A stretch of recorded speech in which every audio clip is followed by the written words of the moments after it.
अमृत academy में आपका स्वागत है।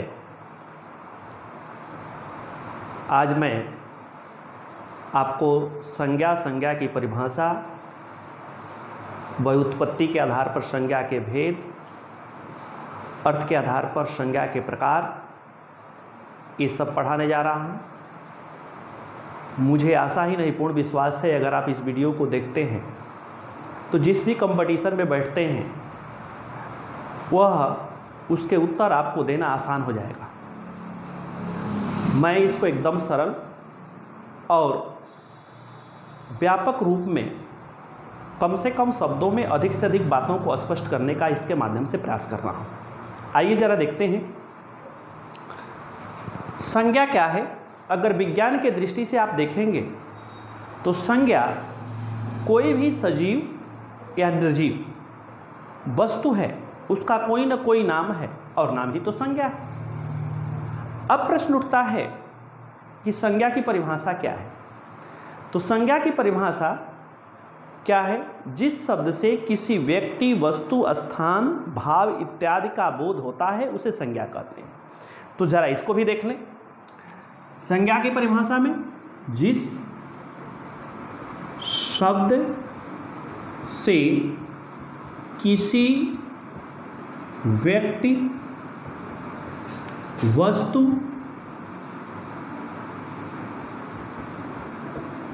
स्थान, भाव इत्यादि का बोध होता है उसे संज्ञा कहते हैं। जैसे अब जैसे में देखें, क्या जैसे में? उदाहरण के रूप में व्यक्ति में राम, रमेश कुछ भी लिख सकते हैं। वस्तु में पुस्तक लिख सकते हैं। स्थान में दिल्ली, वाराणसी कुछ भी लिख सकते हैं। भाव में ममत्व लिख सकते हैं। ये सब क्या है? व्यक्ति, वस्तु, स्थान, भाव इत्यादि को बोध करा रहे हैं, चाहे राम हो, पुस्तक हो, दिल्ली हो, ममत्व हो इत्यादि। ये है संज्ञा की परिभाषा। आइए जरा इसके आगे की देखते हैं। क्या कभी कभी पूछ दिया जाता है व्युत्पत्ति के आधार पर संज्ञा के कितने भेद होते हैं? आप 3 बताएं। कौन कौन? यहां देखें। नंबर 1 रूढ़,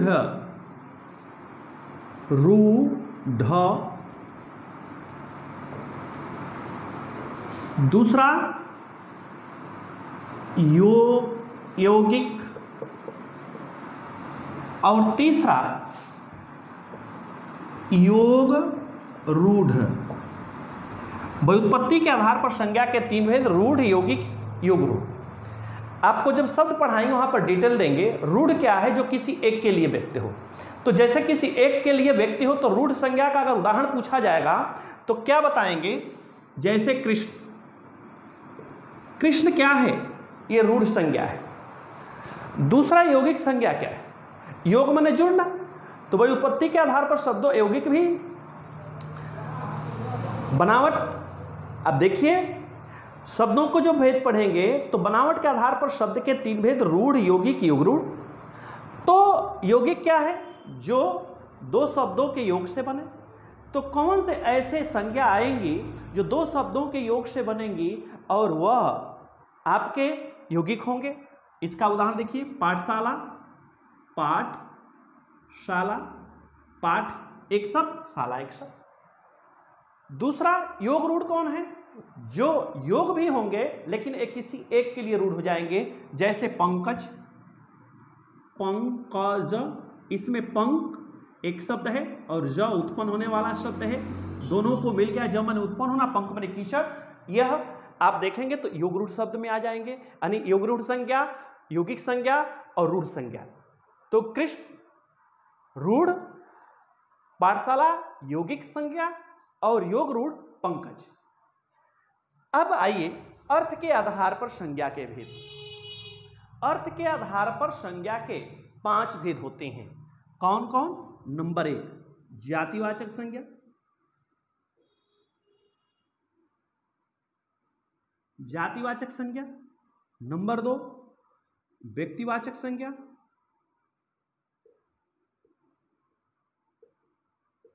नंबर 3 भाववाचक संज्ञा, नंबर 4 समूहवाचक संज्ञा,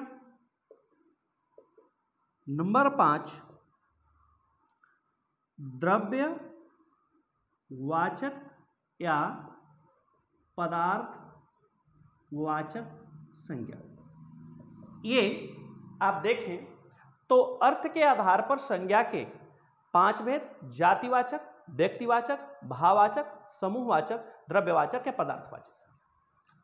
इनमें से सबसे ज्यादा जो प्रश्न पूछे जाते हैं किसी भी परीक्षा में भाववाचक संज्ञा से पूछे जाते हैं। यद्यपि पूछा कहीं से गया जाए, लेकिन हमने क्या कहा, सबसे ज्यादा प्रश्न भाववाचक संज्ञा से पूछे जाते हैं। क्यों पूछे जाते हैं? आपके साथ जब भाववाचक संज्ञा को आपको आगे बढ़ा रहे हैं तो बताएंगे वहां पर क्यों पूछे जाते हैं, किस रूप में पूछे जाते हैं, कैसे कैसे पूछे जाते हैं, ये सब आपके गिरफ्त में होगा। आइए जरा पहले में चलते हैं जातिवाचक संज्ञा।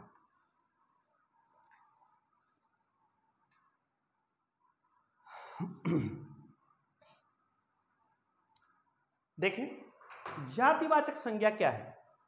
जिस शब्द से किसी संपूर्ण जाति का बोध होता है, जिस शब्द से किसी संपूर्ण जाति का बोध होता है उसे जातिवाचक संज्ञा कहते हैं। तो कैसे? उदाहरण कैसे?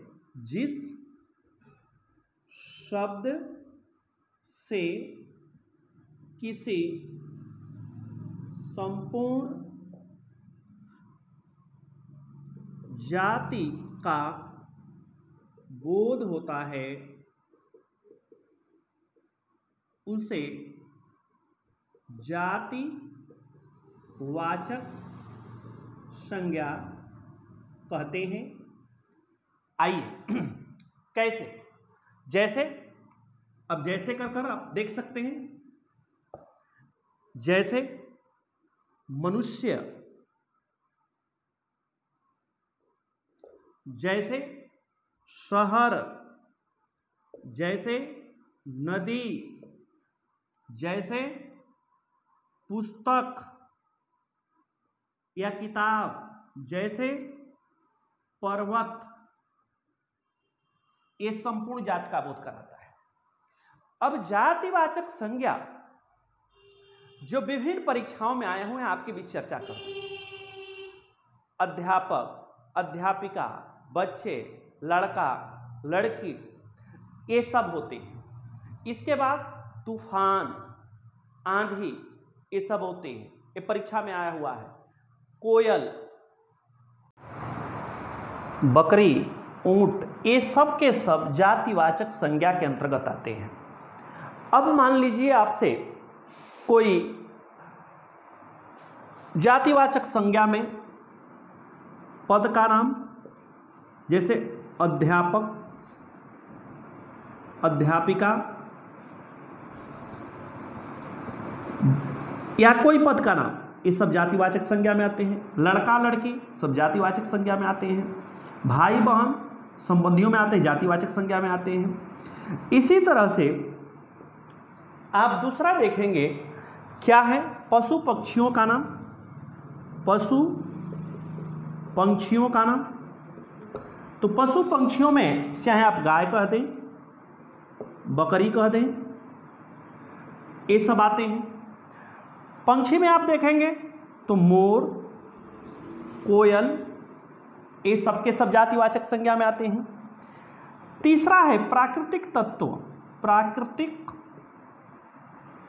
तत्वों, अगर प्राकृतिक तत्व में कहें तो सबसे अधिक बार पूछा क्या है, तूफान, आंधी, भूकंप इत्यादि। तो ये आए हुए हैं। अगर कहीं पूछता है परीक्षा में तो किसी पद का नाम, सगे संबंधियों का नाम पूछता है तो आप बताएंगे जातिवाचक, पशु पक्षियों का नाम पूछता है बताएंगे जातिवाचक, प्राकृतिक तत्वों का नाम पूछता है बताएंगे जातिवाचक। बिना किसी हेजिटेशन के, बिना किसी संकोच के आप इसका उत्तर दे सकते हैं। आइए अर्थ के दृष्टि से दूसरा व्यक्तिवाचक संज्ञा हम लोग देखते हैं। व्यक्तिवाचक संज्ञा क्या है?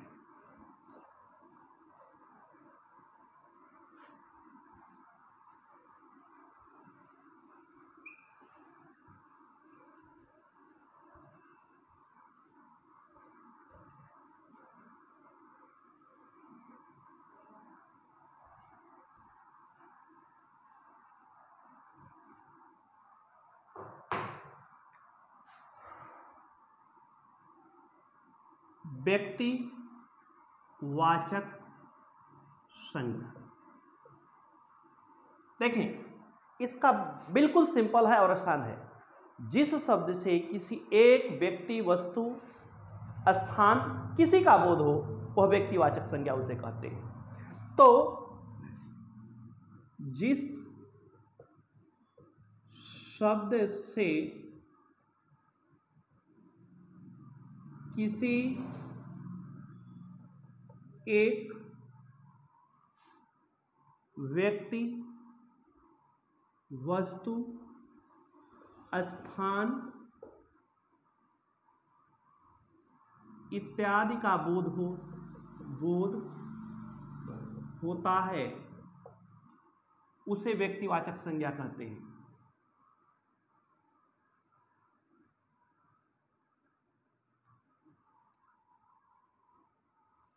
संज्ञा कहते हैं। जैसे आप देखें, एक का बोध कराएगा।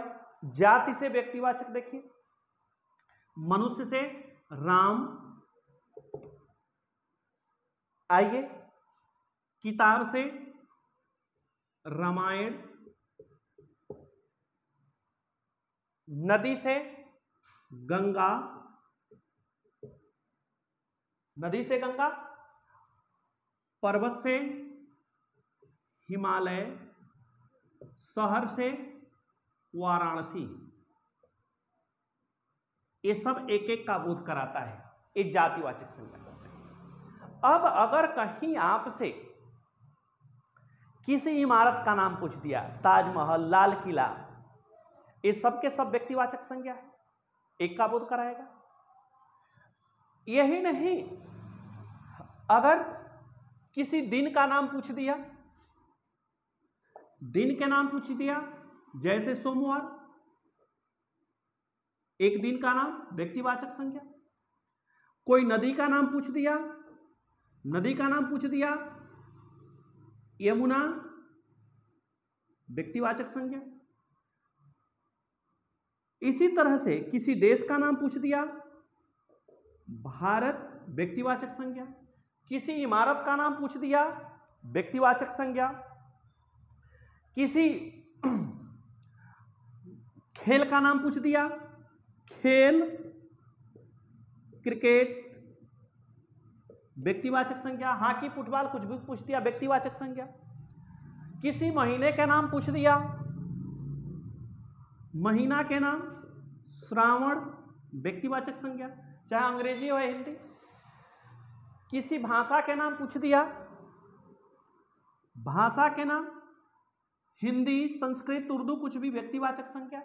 बहुत आसान है जी, बस आपको याद हो कि जिस शब्द से किसी एक व्यक्ति, वस्तु, स्थान का बोध होता है उसे व्यक्तिवाचक संज्ञा कहते हैं। चाहे वो इमारत का नाम हो, दिन का नाम हो, महीने का नाम हो, नक्षत्र का नाम हो, महाद्वीप का नाम हो, नदी का नाम हो, पर्वत का नाम हो। जैसे पूछ दिया हिमालय, हिमालय, आप बता सकते हैं व्यक्तिवाचक संज्ञा। यह बहुत कठिन नहीं है, बहुत दुरूह नहीं है, थोड़े से प्रयास करने से सब समझ में आता है। आगे आइए, हम लोग पढ़ेंगे भाववाचक संज्ञा।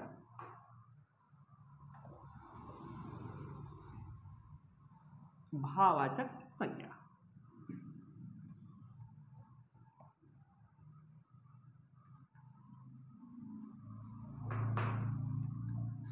देखें, भाववाचक संज्ञा हमने आपको पहले ही कहा कि जितने संज्ञा है उसमें इसका सबसे व्यापक क्षेत्र है, ज्यादा क्षेत्र है। क्यों? और हर कंपटीशन में अभी तक जितने संज्ञा सब पूछे गए हैं, सबसे ज्यादा भाववाचक संज्ञा से पूछे गए हैं।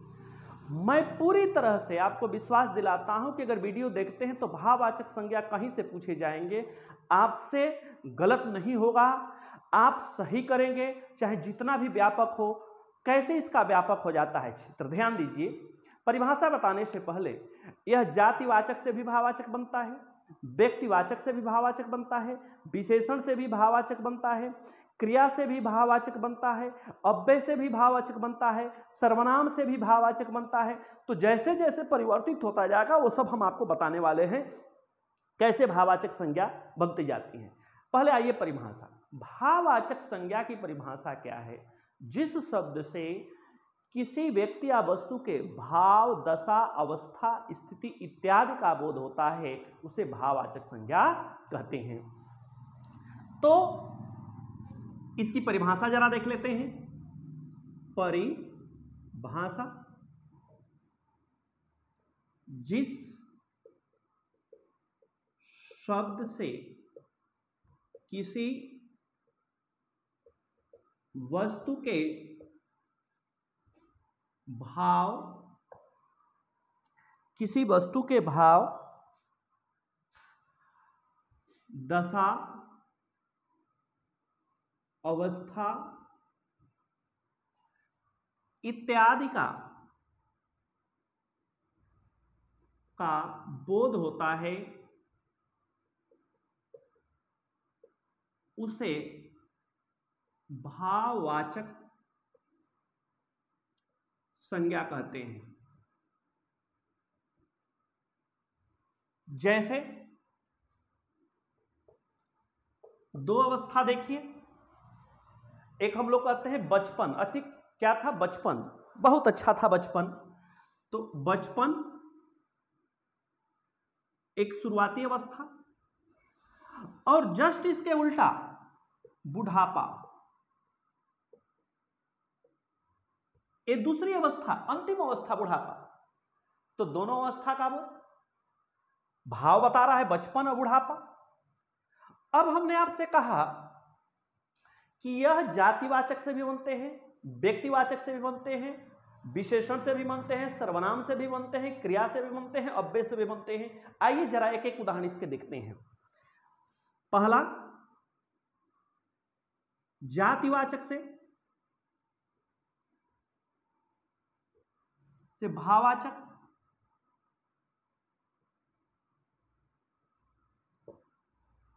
दूसरा व्यक्तिवाचक से भाववाचक,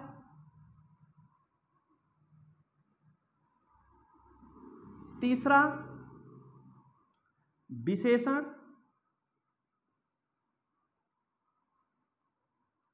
विशेषण से भाववाचक, चौथा सर्वनाम से भाववाचक, पांचवा क्रिया से भाववाचक, और छठा हम आपको यहां दिखाते हैं किससे? अव्यय से भाववाचक। कैसे बनते हैं? तो जरा जातिवाचक देखिए। जातिवाचक के उदाहरण मनुष्य है। मनुष्य से भाववाचक संज्ञा जरा देखिए, मनुष्यता। तो मनुष्य शब्द जातिवाचक, मनुष्यता शब्द भाववाचक संज्ञा। इसी तरह से आप व्यक्तिवाचक देखिए। व्यक्तिवाचक देखिए क्या? राम, राम से भाववाचक में रामत्व। विशेषण देखिए, विशेषण से कैसे? सुंदर, भाववाचक में देखिए सुंदरता।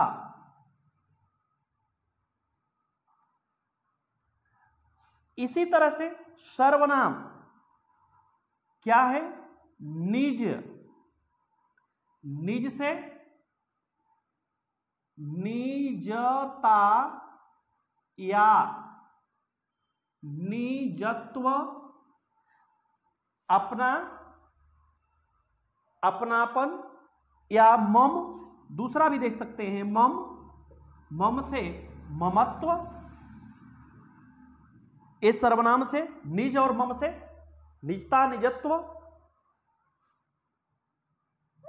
निजत्व, मम से ममत्व। क्रिया से जरा देखिए, क्रिया शब्द क्या है? क्रिया चढ़ना, चढ़ना, चढ़ना से क्रिया से कैसे बना? चढ़ाई, क्रिया शब्द चढ़ना से चढ़ाई। दूसरा दूर, अव्यय है, दूर से दूरी, अव्यय शब्द दूर है, मेरा घर दूर है, दूर से दूरी। निकट, अव्यय शब्द है, निकट, निकट से निकटता, ये सब के सब दूरी, निकटता, चढ़ाई, ममत्व, निजत्व, सुंदरता, रामत्व, मनुष्यता, ये सबके सब भाववाचक संज्ञा है। सबके सब भाववाचक संज्ञा है जी, सब में भाववाचक संज्ञा है। कहीं से कोई पूछे आप उसका उत्तर दे सकते हैं। गुण दोष में कौन सी है, उसमें भी भाववाचक संज्ञा है। प्रश्न कहीं से आए आपके गिरफ्त में होगा। यही कारण है कि भाववाचक संज्ञा का क्षेत्र व्यापक हो जाता है, क्योंकि जातिवाचक, व्यक्तिवाचक, विशेषण, सर्वनाम, क्रिया और अव्यय सबसे भाववाचक संज्ञा बनते हैं। अगर मान लीजिए आप सब कुछ भूल जाएं तो ये ध्यान रखिए कि प्रायः भाववाचक संज्ञा प्रत्यांत होती है, प्रत्यय से अंत होता है। जैसे आप देखिए मनुष्यता में ता प्रत्यय, ऐसे ही आप देखें तो बचपन में पन प्रत्यय ये लगा हुआ है। और इसी कारण से अगर थोड़े से आपको आइडिया हो कि प्रत्यांत है और थोड़े से समझ लिए हैं तो कहीं से कोई प्रश्न पूछा जाए उसका उत्तर आप दे सकते हैं, आपके दिमाग में वो बना रह सकता है और आप सही उत्तर देकर अंक को अर्जित कर सकते हैं। आइए अगला संज्ञा है, अगला है समूहवाचक संज्ञा। चौथा है समूहवाचक संज्ञा। बिल्कुल आसान है। जिस शब्द से किसी समूह विशेष का बोध होता है उसे समूहवाचक संज्ञा कहते हैं। जिस शब्द से किसी समूह विशेष का बोध होता है उसे समूहवाचक संज्ञा कहते हैं। जैसे गोष्ठी,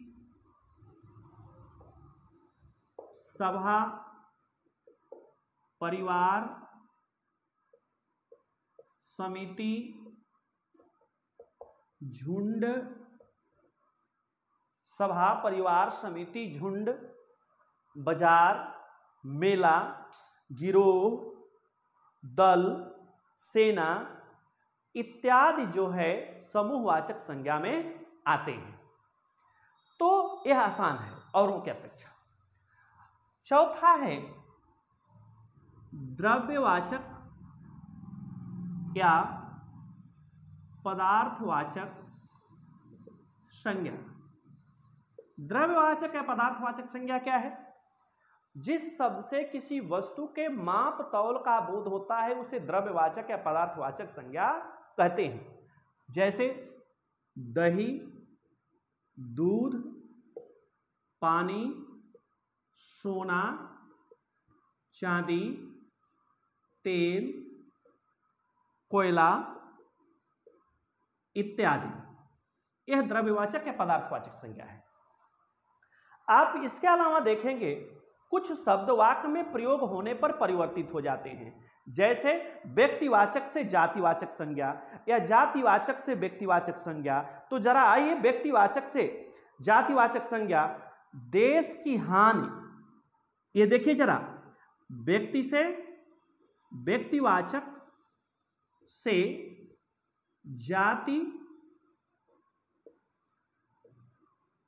जातिवाचक संज्ञा, ये क्या है? जैसे देश की हानि, देश की हानि किससे है? जय चंदों से है। जय चंदों से है। तो यहां जयचंद जो है यह व्यक्तिवाचक से जातिवाचक में परिवर्तित हो जाता है। जैसे देखिए बहुवचन हुआ, बहुवचन होने के कारण यह व्यक्तिवाचक से जातिवाचक में परिवर्तित हुआ। अब हम लोग दूसरा देखेंगे जो जातिवाचक से व्यक्तिवाचक, जातिवाचक से व्यक्तिवाचक संज्ञा के रूप में। कैसे जातिवाचक से व्यक्तिवाचक संज्ञा के रूप में? जैसे गोस्वामी जी ने रामचरित मानस की रचना की। अब यहां पर गोस्वामी जी, गोस्वामी यहां जाति का मतलब नहीं है, यहां तुलसीदास से मतलब है। तो चूंकि अगर जाति रहता तो गोस्वामी खाली होता, लेकिन कह रहा है गोस्वामी जी ने रामचरितमानस की रचना की। तो ऐसे वाक्य जब देकर पूछे जाएंगे तो गोस्वामी शब्द जातिवाचक न होकर व्यक्तिवाचक हो जाएगा। तो वाक्य में प्रयोग होते ही संज्ञा का रूपांतरण हो जाता है, परिवर्तित हो जाता है। ऐसे ही दूसरा उदाहरण, पंडित जी भारत के प्रथम प्रधानमंत्री थे। तो पंडित जी भारत के प्रथम प्रधानमंत्री थे, तो पंडित जी यहां कह रहा है, तो पंडित जातिवाचक न होकर पंडित जवाहरलाल नेहरू के रूप में प्रकट कर रहा है, वो भारत के प्रथम प्रधानमंत्री थे। इस प्रकार से आप देखेंगे तो व्यक्ति से जातिवाचक और जातिवाचक से व्यक्तिवाचक संज्ञा परिवर्तित होते चले जाते हैं और उसका रूप बदलता जाता है। इस वीडियो को देखने के बाद संज्ञा से संबंधित जितने भी विषय वस्तु हैं आपको बिल्कुल क्लियर होगी, यह मुझे आशा ही नहीं पूर्ण विश्वास है। आप अगर वीडियो अच्छा लगता है तो इसको लाइक करें, अधिक से अधिक सब्सक्राइब करें और आपको बहुत बहुत हृदय से धन्यवाद।